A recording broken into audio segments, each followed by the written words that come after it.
Welcome to Birken Forest Monastery live stream. I'm Ajahn Sona. This is an ongoing series where we propose to answer questions that are submitted during the stream. Some of the questions have been asked before, and we save some questions from previous weeks and splice them in with questions that arrive during the podcast in the commentaries. So feel free to submit your question, and our trusty moderator, reader, announcer, Bodhipala, will hand them over to me, and I will endeavor to answer them to the best of my ability. There is no money-back guarantee for this. We do the best we can on the fly. Well, let's go to Bodhipala. Ajahn, our first question is from Monica in Calgary, Alberta, Canada. Thank you for the wonderful book on death, aging, and sickness. I read it and shared multiple copies with my community. It was very uplifting. I also gather a lot of wisdom from the YouTube Dhamma talks. Thank you. I have some questions. Number 1, what is the Buddha's view of life after death? What happens after death? And number 2, is violence justified to protect oneself and one's children from people who want to do bodily harm to you or your children?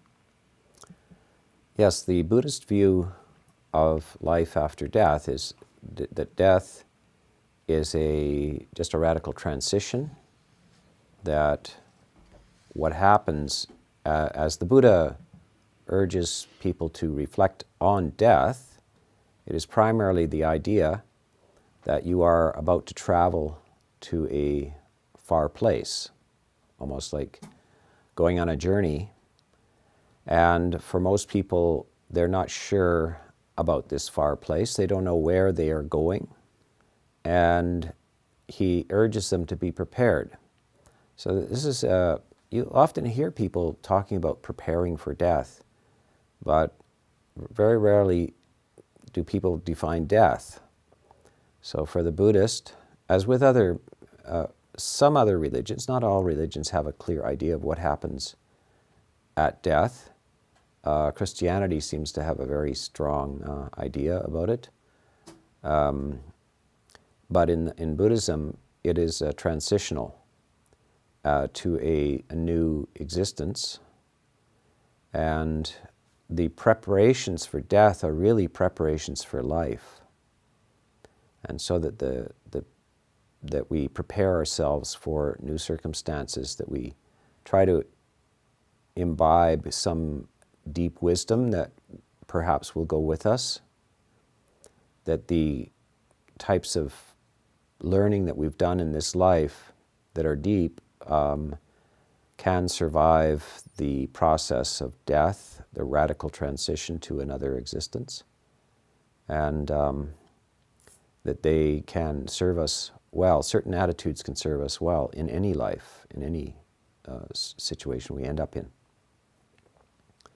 So that's the cultivation of wisdom is the answer to what to do in terms of preparing for so-called death. There are very detailed, much more so than any other tradition I can think of. The major Abrahamic religions, Judaism, Christianity, Islam, also Confucianism, Taoism, are very vague. I mean, in their original sources, they're very, very vague about what happens when you die. The ideas that people have usually are later developments in the commentaries and texts of these other religions. And then there's the proposal from materialist annihilationists that nothing happens when you die. So Buddhism is, in contrast to this, with a very detailed explanation of what happens to every moment of consciousness as you approach death, what happens at the moment of radical transition, and the nature of the what the causes are in the transition. So there are extensive texts on this. Let's go to the next second part of your question. Is what do you do if people are threatening violence to your family? How do you defend yourself, or what? What's the extent that you can do this? It's a good question. For instance, in the case of monks, we're forbidden from carrying weapons or using weapons. There's a very clear injunction by the Buddha not to kill under any circumstances. And there are a number of stories of monks and sort of moral fables and what are called Jataka stories of the previous lives of the Buddha as a bodhisattva, where he in fact was facing great violence, people torturing him and killing him. And he talks about his mental states, or sort of optimal mental states during that process. We suggest, of course, that practicing goodwill is actually a method of protecting yourself. That there are other elements going on. It's not violence, and both the perpetrator and the victim are not disconnected. In some ways, there's some sort of connection between them. And you have to make a decision in life that not for the sake of life shall I, not for the sake of my own life or anybody else's will I intentionally kill. That's the idea, and it's often repeated. So some people say, well, I'm willing to risk my own life, but if anybody threatens my family, I will happily kill them. So this is a radical commitment to non-killing, non-intentional killing. And I'm afraid the Buddha talks about there are no exemptions for this. Even in the case of military actions, there can be grave consequences for people who are involved in these battles, and that the state of mind that you die with in battle, if it's a murderous state of mind, if it's a inflamed, angry consciousness, that there are no exemptions for the results of that, and they're negative, very negative results. One dies in the midst of even defending oneself with anger, hatred, etc. is deleterious. This is a very hard message for some to take, but more or less, there's a certain resigning from the protection of your own life against, mostly because it's impossible. And now you see examples where people take up weapons and are quite clear that they are happy to kill anybody who invades their territory or threatens them, and they feel very justified in this. And then there are other people who are staunch proponents of nonviolence and are willing to take the risk without threatening to kill even their enemies. And between the two of them, who survives? Is it always the person who arms themselves and willing to defend their life, or is the person who is the pacifist, the non-aggressive, unwilling to kill? It varies. The fact that you decide to heavily arm yourself sometimes ends up being the cause of your own death, and sometimes not being armed is the cause of why you survive, and then other times those who are innocent and would never think of killing or defending themselves by killing, they die.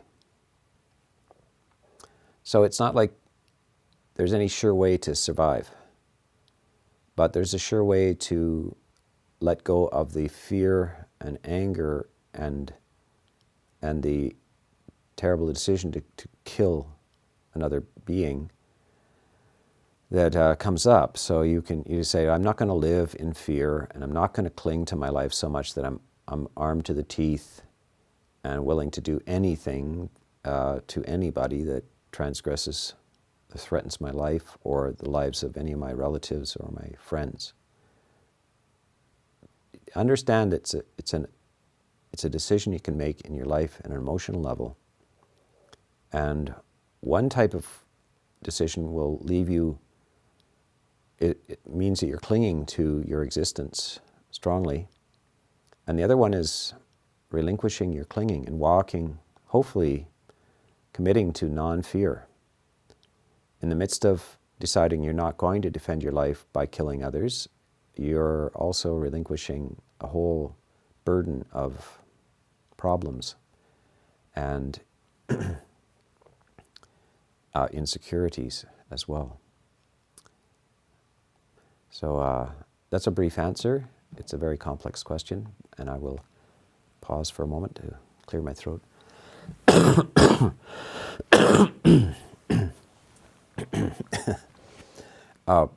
Let's try the next question, Bodhi. Our next question, Ajahn, comes from Zuri in Cambridge, UK. My dad, Carl, asks, how can I approach meditation with a positive mindset?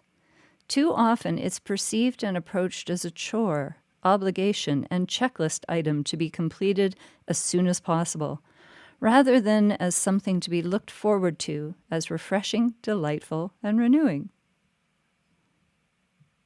Well, I think that there are certain topics of meditation that are much more enjoyable and easy to do, and I recommend just loving kindness for that. And the loving kindness does not need to be, sitting in a lotus position under a tree,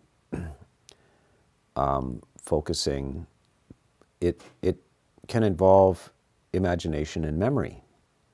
So on a regular basis, you might want to look at a family photo album, or remember beautiful moments in your life where you shared with others loving kindness, those who produced it in you, or whether they projected it towards you.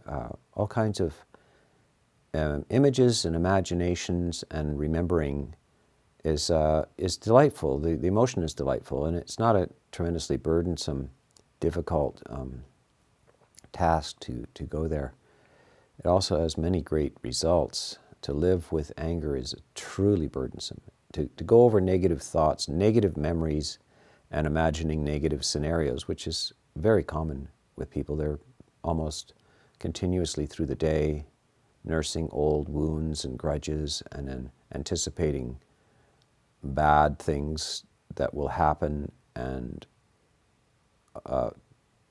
imagining and fantasizing about bad things that they will do to others, etc. This is a hard way to live, very hard. So this is the unburdening of all of that negative stuff. And it's not unrealistic in this world. The world is full of all kinds of desperate characters, and there's no denying there's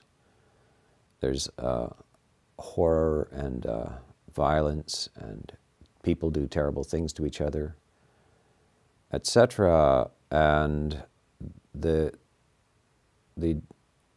intelligent response to this is to not let it plague your mind. So it's a regular holiday, and it shouldn't take too much time to get there when you have proper stimulation. So the voice of another talking you into a good mood, a good kindly mood, and writings that do that for you, videos, movies, music, whatever it is that you want to do that promotes the feeling. And then even after the music is off and the book is down and the voice has stopped talking, then you float along with that mood. You carry it along. It's beautiful. And then when it diminishes and you need to get it back, when you fall into unwholesome emotional states, then you go to what I recommend as a loving kindness scrapbook. It could be a mental one, a storehouse of beautiful memories and ideas. And by the way, you can literally make a loving kindness scrapbook for yourself. Of course, with computers and videos these days, you can collect your various YouTube videos that trigger goodwill and loving kindness for you and play them. So it's quite easy to do this, or you can do it old school and in a book, pasting in photos, poems, uplifting memories, shared birthday cards, etc. There's all kinds of beautiful ways to develop this. So use your imagination and customize it for you. Loving kindness is not generic, it's custom made. Okay, so let's go to the next question, Bodhi. Our next question carries on the theme of metta, Ajahn. At times in my metta practice, I feel as if I go into ever deeper, more beautiful caverns of metta, but it does not necessarily feel expansive. Is expansiveness important? How do I cultivate it? And this is from Will. Will, okay. So you're getting kind of focused stillness, a great deal of inner peace with goodwill, which is, who can complain about that? Look, if the characteristics of joy and ease and beauty and goodwill are pervading your mind and body, you're on the right track. It's wonderful.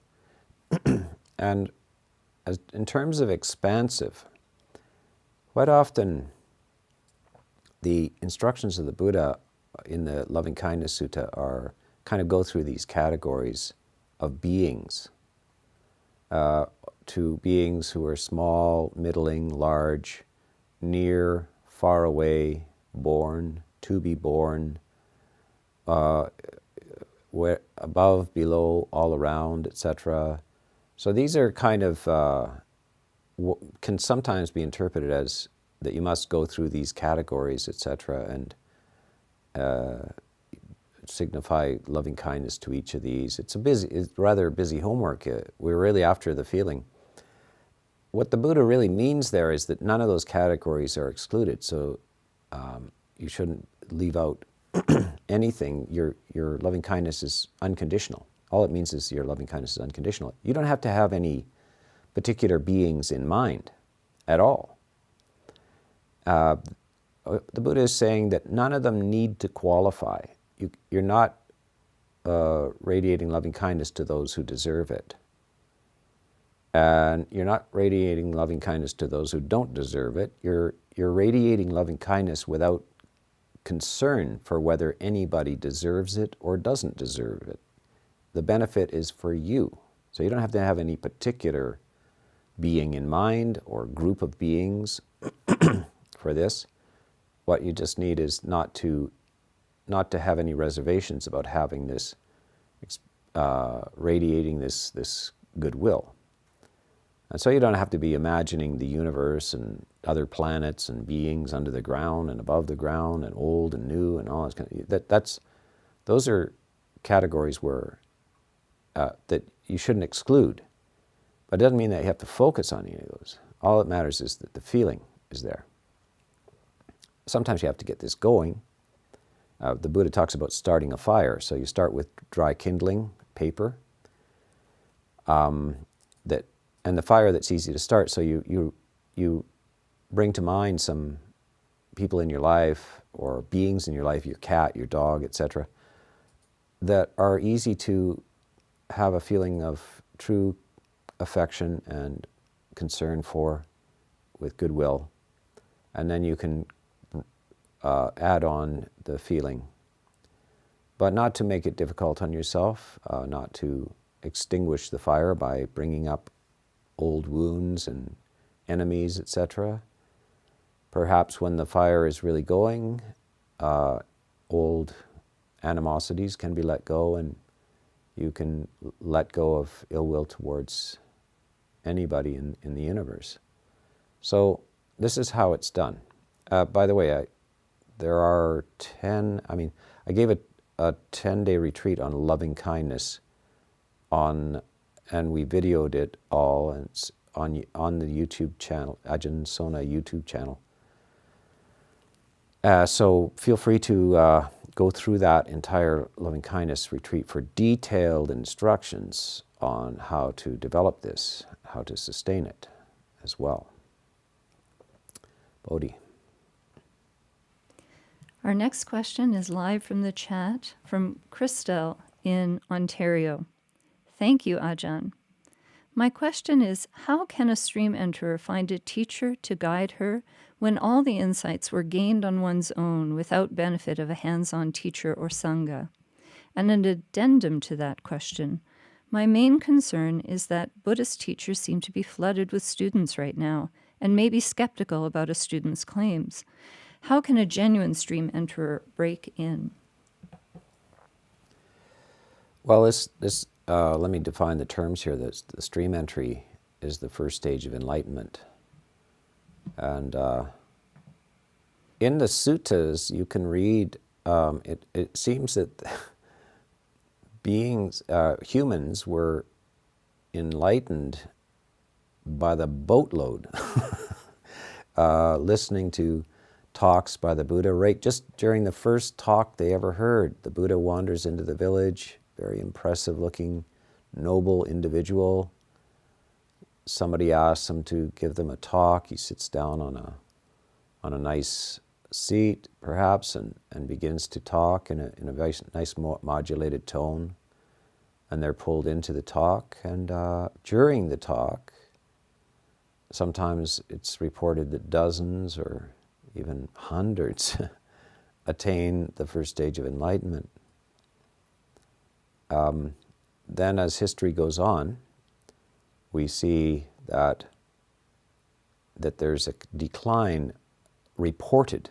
I don't know whether it's true or not, but in the commentaries, which occur centuries later, some of them are 500, 1,000 years, 1,500 years, right up to modern times.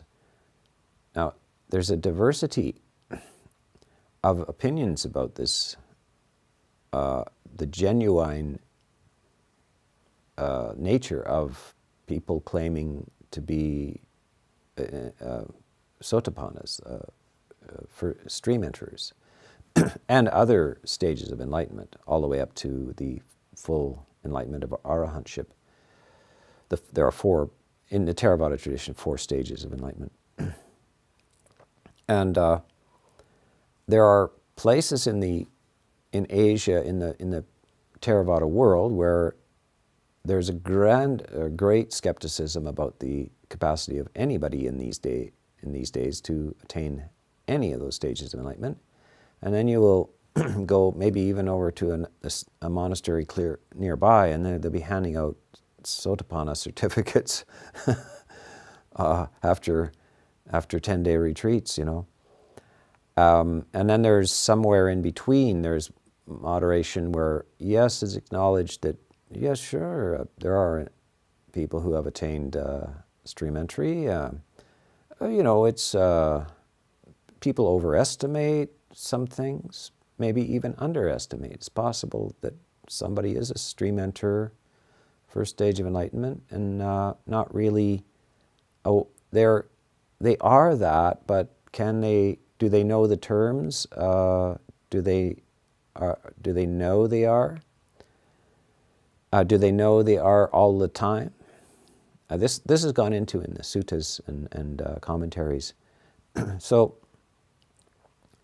welcome to uncertainty. and a diversity of opinions in the world. Who would have guessed? So this is the way it is. I've been at this a long time, and I've seen all kinds of different schools of Buddhism, not just in the Theravada, but in also the Mahayana schools, and even in sort of spiritual, other non-Buddhist spiritual circles, Hindu circles and so forth. This bandying about the terms of enlightenment, quite often they're not compatible with Buddhist ideas or Theravada Buddhist ideas. So this is what you're up against. This is what you're facing. And it is possible, of course, to misestimate yourself. People in regular life do it all the time. They underestimate themselves. They overestimate themselves. And some people accurately estimate themselves. They know. And finding somebody who can access your mind or look somehow into your mind or interrogate you in some way to confirm your ideas of your own attainments is not an easy thing to do. It's not easy to find. And I regularly have this question from people. Lots of people have felt that they have attained this stream entry level and come and talk to me personally and so forth. And we try to sort things out with people. All I can say, the best attitude is to always ask for more. Keep going. Don't be satisfied. Continue on your path. It's much better to underestimate yourself than to overestimate yourself. Much, much, much better idea to underestimate than to overestimate. Don't cheat yourself of increased well-being and happiness by thinking you're there. So that's the general advice that I can give you about this question. Let us move on, Bodhi, to the next question. Mm-hmm. Our next question is also from the chat. It's from Jonathan. Ajahn, what is the difference between a beginner and an advanced practitioner? Should I simply always consider myself a beginner? Yes, the famous publication by Suzuki Roshi, a Mahayana a Zen teacher in San Francisco. Many years ago, he published a book called Zen Mind, Beginner's Mind, and an emphasis on kind of keeping a mindset that is not just rehashing stale ideas and always trying to open to new possibilities. The book is, I'm not necessarily recommending the book. The book is one of the most obscure books I've ever read. I don't think I finished it even. It's very obscure. I don't. If you want clarity, look to the Buddha, to the suttas themselves, the early discourses attributed to the Buddha in the Pali Canon, for crisp definitions of regarding yourself as, perhaps as I mentioned in the previous question, that it's always good to, every time you sit down or investigate, to ask for more. It's like to go on, not to rest with your present situation, but to inquire and as a fresh new experience each time. Who knows what will result? There could be a different unfolding and a new breakthrough at any time. So it's always good to be up for a fresh new experience. Quite often you get this from people in the secular fields, a great concert pianist or something like this that is still making breakthroughs and coming back to fresh experiences of the simplest pieces to redo it and find new beauty and delight in it. So that's keeping the beginner's mind rather than the just performing things by rote, going through the motions. So that's as well as I can treat this question. It's quite there's a wide range of possibilities within this question. Let's go on, Bodhi. Our next question is from Ariel in Elmhurst, Illinois, USA. How can you encourage someone who has good in their heart but is surrounded by bad influences such as their friends? How can one motivate their friends and the person, such as motivating them not to be used sexually by other people, or encouraging them not to take intoxicating drugs? It makes things harder that I have moved away, a hard issue that has been bothering me lately. Yes. The situation of humans in some places, and I would say the majority perhaps of humans are surrounded by less than wise people. And this is what one of the most important suttas that the Buddha gave, one of the most popular suttas called the Mangala Sutta, the Sutta on Great Blessings. And the first blessing, which one is asked to give oneself, please give yourself this blessing, not to associate with the foolish. The second blessing is to associate with the wise. And the third blessing is to find someone worthy of regard, respect, and to give a high concern to their model as an example of how to live. So these are the first three blessings given in this sutta by the Buddha. Well worth reading. It fits on a single page. I think there are 38 blessings in all, just very brief. But these are the blessings that you give yourself. Now this person you're attempting to help, this is probably the best way to explain it to them, is that, look, I can't give you the blessing. I can't give it to you, but you can give it to yourself. And here's the first blessing, not to associate with the foolish. And who are the foolish? In a handful of things, people who are motivated by greed, hatred, and delusion. And greed and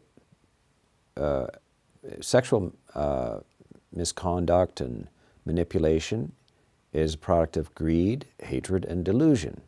And drugs, etc., are primarily based in delusion. Like, they reduce one's clarity of mind, one's sense of judgment. So you can see that in many, many strong cases of misconduct, even criminal misconduct, the primary basis of it is that the mind is intoxicated by drugs or alcohol, and then bad decisions are made.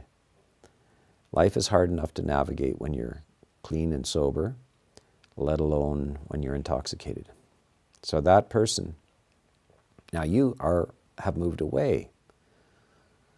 And so you need to just say to the person, look, I'm here, I can't do anything about it, but you have a life, and I'm going to just suggest that you bless your own life by discovering the joys of moving away from bad influences, foolish people, and try to find wise friends who don't do this. They don't exploit you.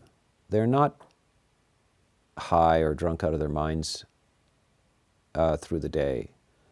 They are satisfied with clarity. They're generous and they protect you.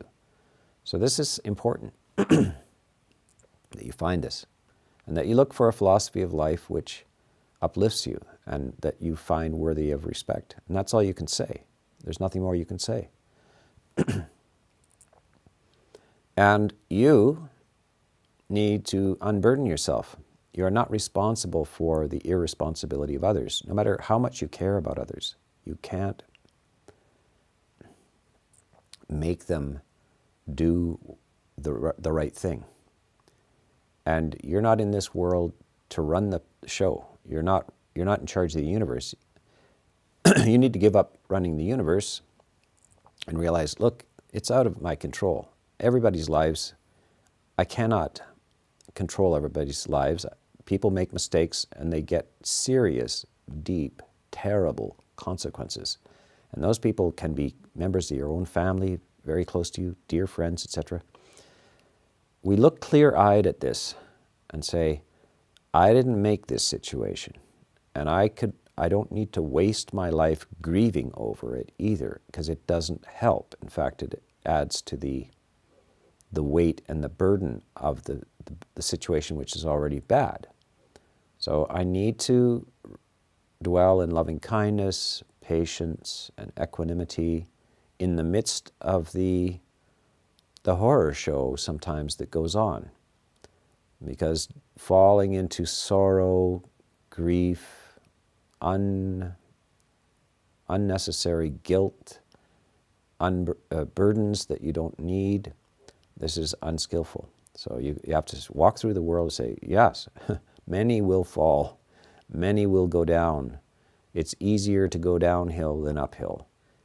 But I shall not, and I shall not add to the sorrow of the world by adding my own sorrow. So this is the Buddhist attitude. And very many people make the mistake of being over entangled in other people's journey through life when they really don't have control over it. And they need to understand that they can be free in the midst of this. So let's go on with the next question, Molly. Our next question is from Henning in Aarhus, Denmark. Dear Ajahn, an old Thai monk recommended to me to include a forgiveness statement in my daily practice in order to relieve problems resulting from past and present karma. Would you consider that helpful? That is a very, forgiveness formula is just part of everyday life in the monastic community. We're frequently on leaving a monastery, arriving in a monastery sometimes, or just parting from somebody, we have this formula. May I ask for forgiveness for anything I have done by body, speech, or mind, intentionally or unintentionally, to offend you. Please forgive me. And then the reply usually is, I forgive you, and may you also forgive me. It's a beautiful thing. And so it's a very beautiful way to make a part of your life that at the end of every day or at the beginning of every day you can say, whoever has offended me by body, speech, or mind, intentionally or unintentionally, I forgive you. That's an unburdening, because harboring negative leftovers, emotions, and so forth is your own burden. It's not theirs. Frequently, people who have ill-treated you would actually enjoy you being mad at them, unforgiving towards them. Don't burden yourself with non-forgiveness. Lighten your load, dispense with needing to want everybody to account for their actions, etc. Free yourself from this. All is forgiven because you don't want the burden of non-forgiveness, that's all. And so it was good advice. It's just a matter of understanding how the mechanisms work and why it's a beneficial idea. Okay, next question. Our next question comes from Smith. Hello, Ajahn Sona. Can you expound on working with fear of future physical suffering, i.e. the specter of the pain associated with a physical ailment? Even if one is comfortable with the idea of death, there remains the challenge of dealing with the aversion to the possibility of a slow, painful death, and all the myriad challenges for yourself and the loved one who might be caring for you or witnessing your passing. Yes, I think that's a fairly standard fear. Lots of people say, it's not that I'm afraid of dying, it's afraid of the pain and discomfort around it. So they have an idea that death itself is not the problem, but the pain is.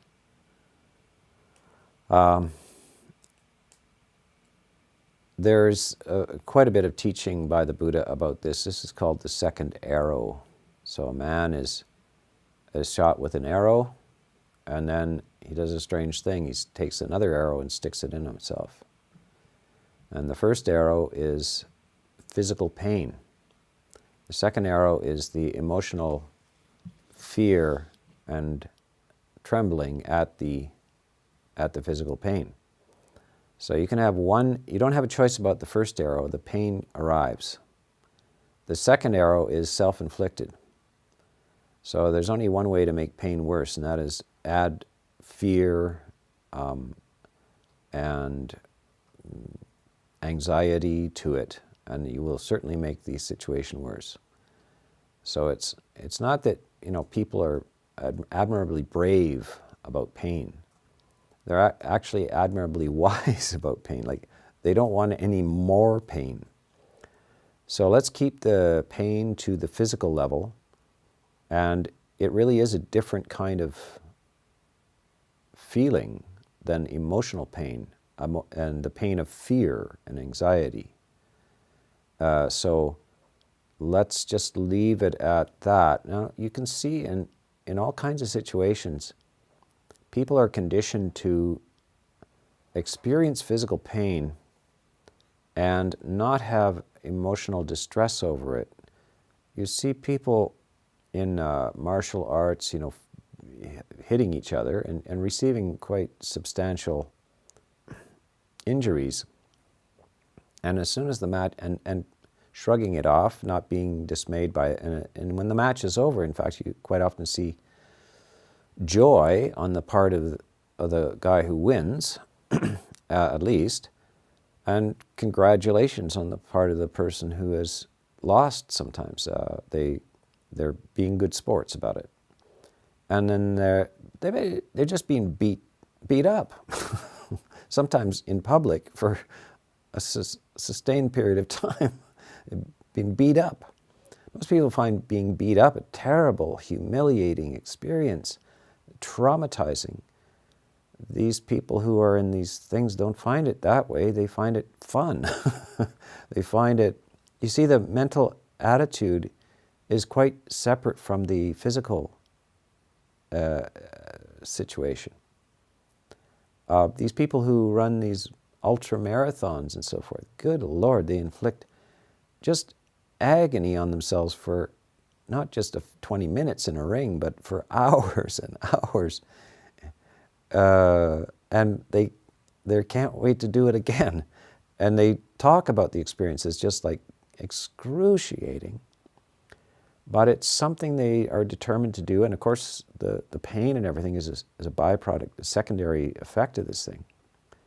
I don't think they do it for the pain. They do it to see how well they can endure the situation and not be defeated psychologically by it.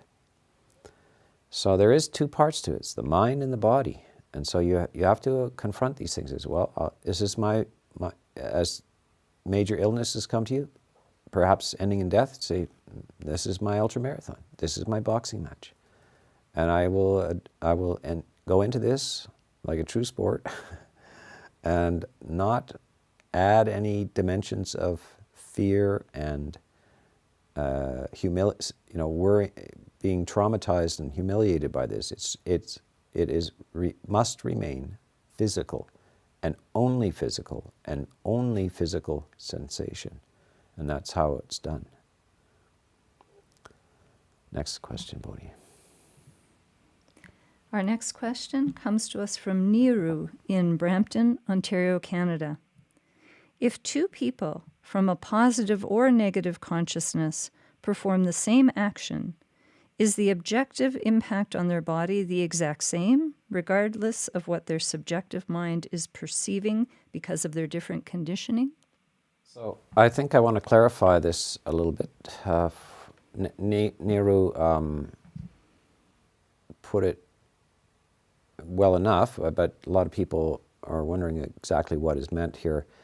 The Buddha went into this in quite great extent because we have this idea of karma, theory of karma.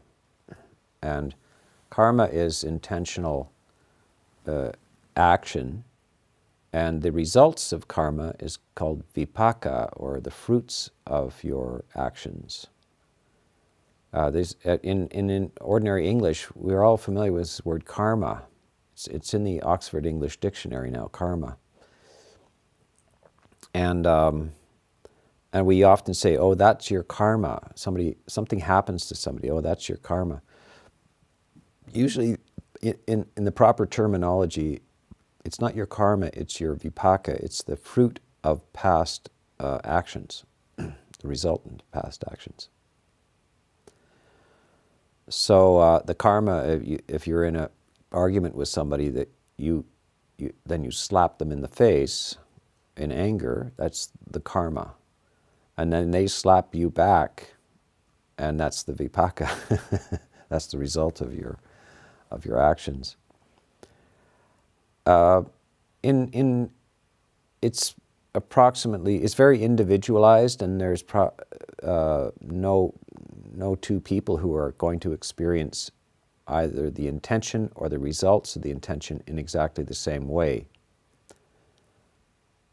The Buddha has some classical illustrations of this, where a person who has a lot of good merit does a small misdeed, and the results of this will be very minor indeed. As in, he says, if a person puts a spoonful of salt in a river and then takes a cup of water out of that river, they will hardly taste the salt. And if a person takes a spoon of salt and puts it in a cup of water and tastes the cup of water, then they will indeed taste very salty. As the resultants of this may be very small indeed, very minor negative results. But for a person of little merit, of little development, of small delusional greed, hatred, and delusion history has shaped their life, then even a small misdeed may have grave and very painful consequences. You'll see this kind of thing happening all the time, where somebody from a very broken down, unfortunate, low status in society does a small misdeed. They break a window or something, or take a small item. They may have very severe consequences. They may even end up dead, or extensively in long-term in jail, etc. And somebody who is from basically a fairly well-off, virtuous background, they may do things from time to time, but there's no very mild consequences, some mild regret or something, but nothing happens. So you can see that it's very different for each individual, and depending on the quality of their consciousness, how the results come back to them. It's a very complex area. To ultimately know it fully is, as the Buddha says, incalculable. It becomes so complex that it's ultimately incalculable, but you can have basic ideas about it. So precision calculation on these things is, you would need a few supercomputers to even get close to the precise results, but the general results you can know. Yes. Okay, Bodhi, let's go on to the next question. Our next question from the chat is from Sana Hadbegam, who writes, "Hi, I am not able to focus and am dealing with fear and anxiety. Yes, well, then you need the voice of another. So you've done the right thing, my friend. You have asked me this question, and I am talking to you now. And as you listen to me, somebody who has just goodwill for you, even though I've never met you, I have goodwill for you because I know what all of these negative emotions are, and I know how hard it is to focus. But if you just relax and listen to my voice, to a person who has nothing but goodwill for you, who wishes you well and can guide you towards the relief from this anxiety, fear, and scatteredness, then even as you're listening to my voice and as I'm talking to you, you might find that your anxiety, fear, and your inability to focus is being reduced. And now you're doing what's called listening to the voice of another. And hopefully this is the way to find your way in. Find some extensive talks. You can go to my various hundreds of videos that I've done that are freely available on YouTube, and just listen to them. And this is the way to be helped by another. And the voice of another, a calming demeanor, uplifting topic can pull you into a different emotional state, and then you'll find that you have after effects where you're feeling better and more relaxed and more able to focus. So this is called associating with the wise and listening to the voice of another who is helpful in increasing your well-being and mood. And perhaps as well, you have to look in your life where the voices of the foolish are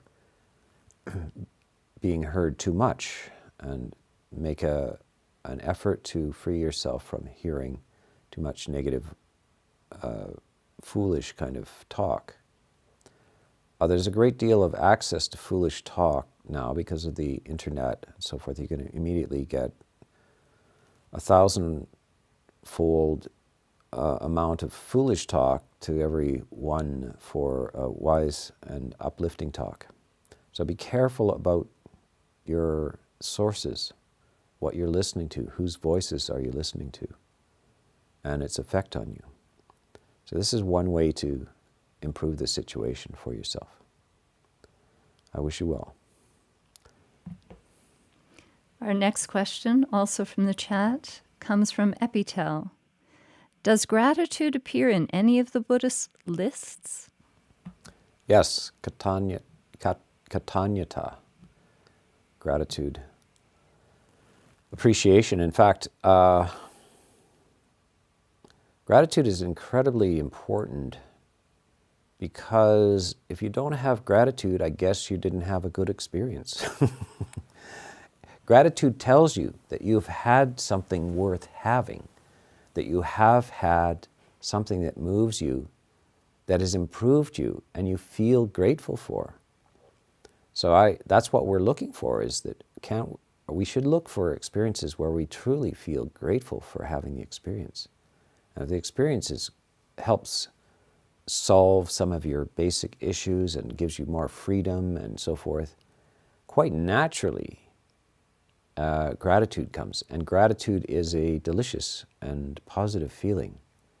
It's a form of loving kindness, a form of compassion, a form of warmth, of enjoyment. It's accompanied by joy, etc. So this is the mark of whether you actually have had a good experience. And this is again and again, gratitude is talked about by the Buddha for gratitude for anybody who helps you. And if you don't have any gratitude for somebody who's helped you, I guess they didn't help you. You didn't have a good experience. There's nothing an ungrateful person. People give things to somebody and then they're not grateful. The loss is the person who is not grateful, not the person who gave. The person who gave already has their reward. Generosity is its own reward. Sharing and helping is its own reward. The person who is helped and so forth may or may not be grateful. If they're grateful, then they get a reward. If they're not grateful, they don't get a reward. So this is something that you undertake and cultivate gratitude. And you look in your mind and in your memory for everybody who's done a good turn for you, anything. Even people who have just contributed to the betterment of humanity and the world.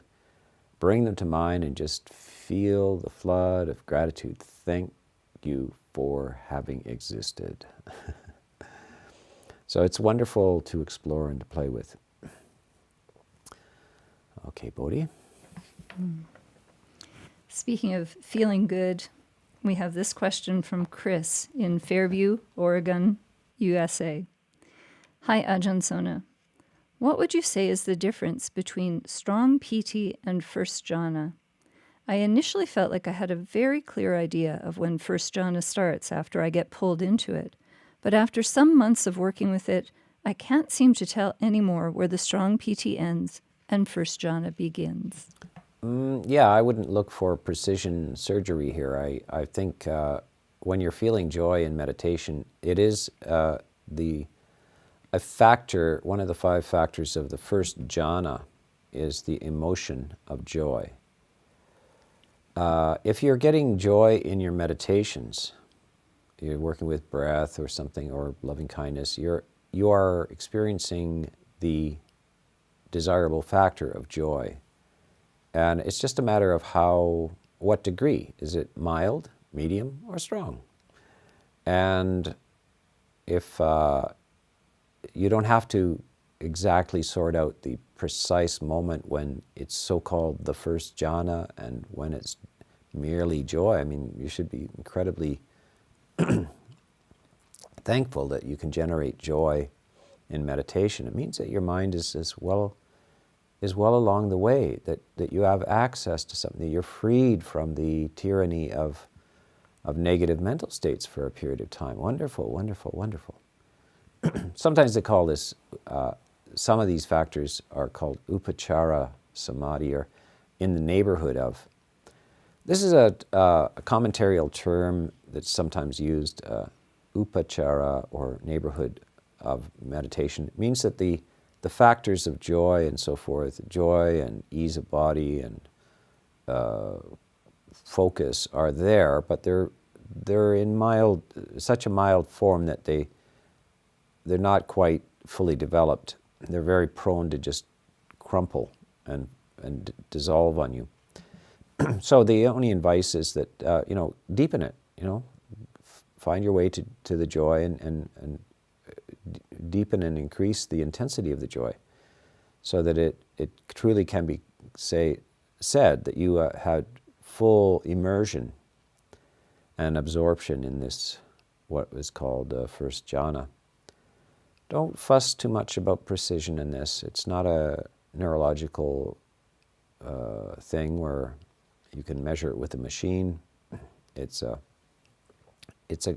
human experience of very beautiful emotions, triggered by full attention and focus on an internal or single, simple spiritual object. And so don't riddle yourself with doubts about this matter. Just congratulations that you have experienced any degree of joy, and look forward to deepening it. That's all. Don't make a problem out of it. Now, we have come to the end of our questions and answers for today, and I will be continuing this series. The precision of the time and the etc. is always up in the air, but for now, we anticipate the continuation of this series of question and answers at the Birken live stream. So goodbye for now.